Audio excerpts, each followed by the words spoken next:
This is the largest Art Nouveau complex in the world. Welcome to Sant Pau. Much like the Sagrada Família, Sant Pau is a masterpiece of Catalan modernism design. It is located just 10 minutes from the famous Basilica, but while Sagrada Família is super famous and everyone goes and visits, Sant Pau is much newer and often overlooked by visitors. I mean, I love Sagrada Família as well, but after visiting the Basilica, I would highly recommend leaving some time for this hidden gem as well. Sant Pau is designed by Luis Dominic y Montaner and was declared a historic artistic monument in 1978 and also becomes a UNESCO World Heritage Site in 1997. I do have a lot of expectation when it has so many titles. It sounds like it has lots to see. So let's go and start the tour.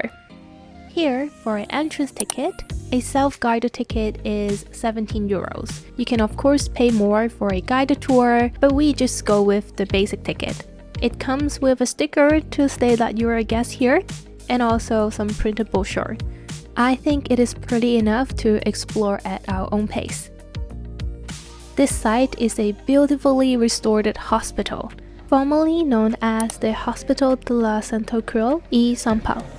Right after the ticket check is the Hypostyle room. It is immediately believed the main building and originally used as a space to unload hospital supplies and used as an entrance for patients with special need.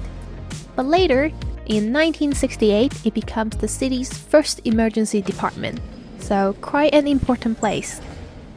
Then, let's continue our tour through these underground tunnels. Very few hospitals are designed like this, with a series of pavilions connected by a hidden underground network. Dominic y Montaner was inspired by the most advanced European hospitals at that time.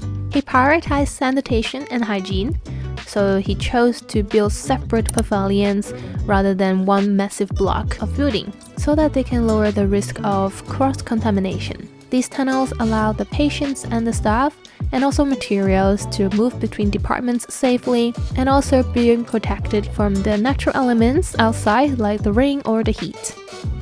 Even the white tiles used here were a deliberate choice.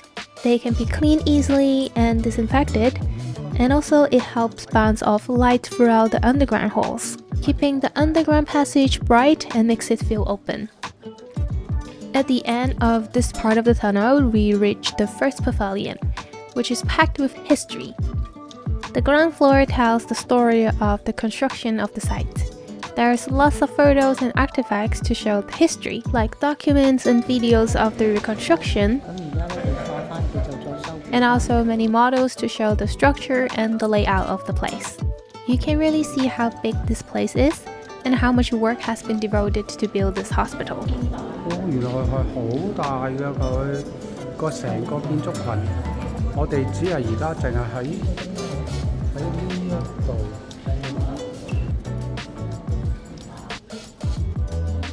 The top floor is more about the art and design aspect of the hospital.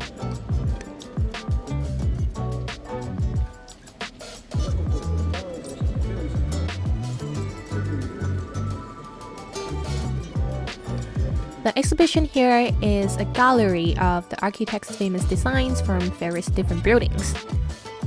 It is shaped like a dragon sculpture with photos and pictures of his work and his inspirations.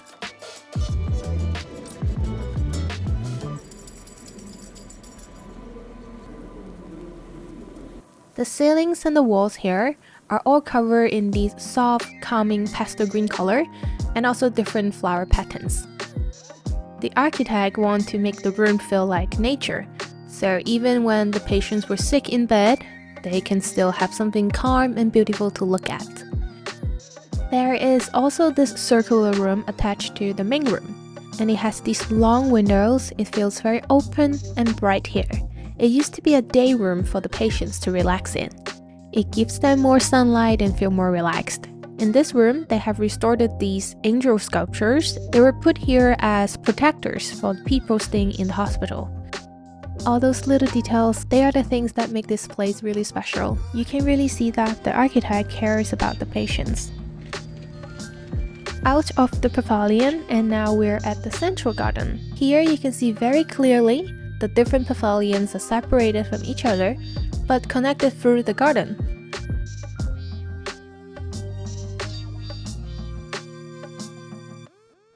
Dominique and Montaigne believed that beauty and nature were just as important as medicine for healing. At that time, around the early 20th century, that was a revolutionary humanist approach to medicine, believing that beauty and nature can heal both the soul and the body. Here, they chose the plants carefully, like lavenders, to make the place smell amazing and also feel relaxing.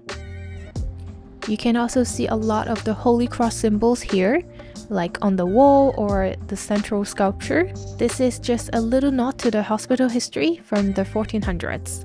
We headed into one of the pavilions with exhibition inside. This one is a medical exhibition. It shows how the hospital used to run in the past, how it was arranged and organized, and also there are a lot of old medical equipment. Some looks really scary, not gonna lie, but it is also kind of interesting how they managed to use super simple materials and principles to perform tasks like making X-ray or centrifuging.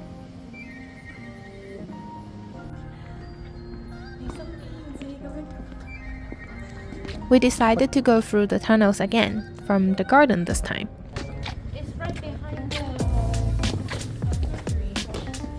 It is very bright when we're near the windows and the open design.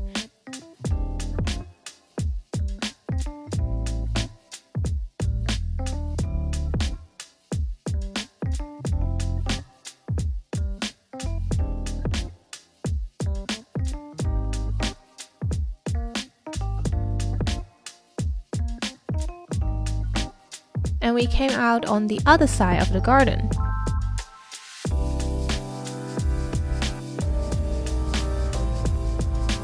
Here, we can see very clearly the exteriors of different buildings. There are a lot of colorful ceramic tiles and also brickworks. There is another exhibition here. It is named as The Last Days of the Modernist Hospital, a photo exhibition showing the transition period of the hospital in 2009. They shifted this artistic pavilion-style 20th century hospital to a nearly functional facility that served as a conservational, educational, and cultural project. The exhibition in this pavilion changes from time to time. A lot of the time, they show social or environmental programs too, so that they keep up with the history and values of their foundations.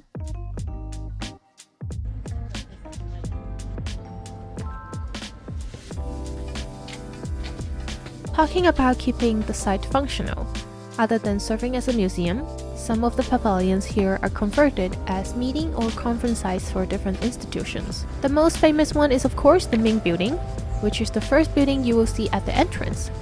It is the most palatial part of the whole hospital complex. This entrance hall is famous for the pink marble columns and also the incredibly detailed ceilings covered in ceramic mosaics.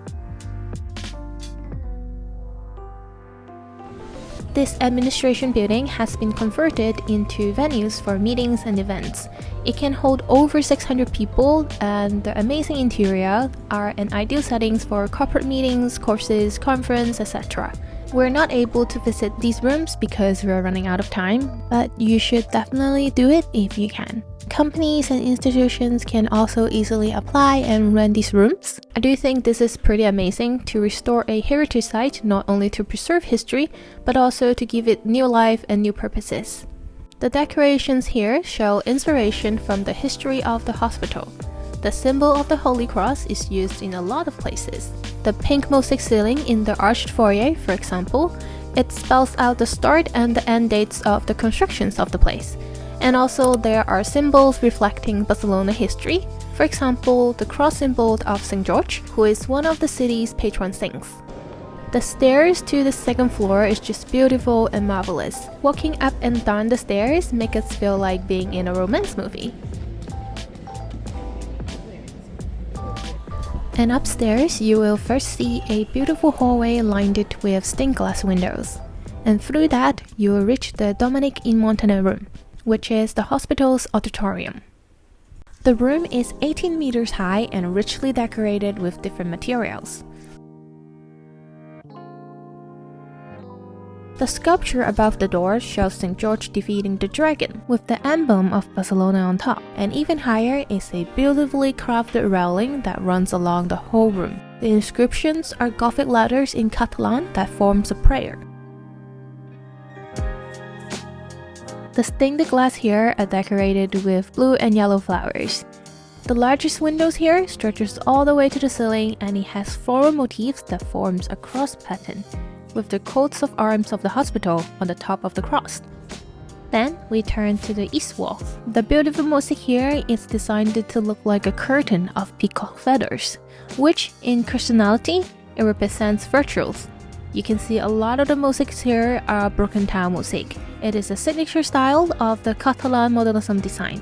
It's one of the most iconic look you will see across the whole city. A little extra surprise here, one of the big windows in the main hall shows a beautiful view across to the Sagrada Família Basilica. It is a cool perspective to look at the Basilica while being surrounded by another masterpiece. Plus, there isn't a big crowd, so it's really peaceful and it's a lovely way to wrap up the tour in Sant Pau. And before we leave, we took one last round outside the main building to look at the exterior art one more time. Then we headed out through the gift shop.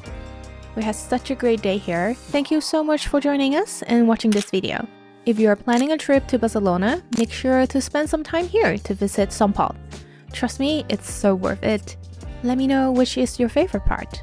And don't forget to like and subscribe, and I'll see you in the next video. Bye!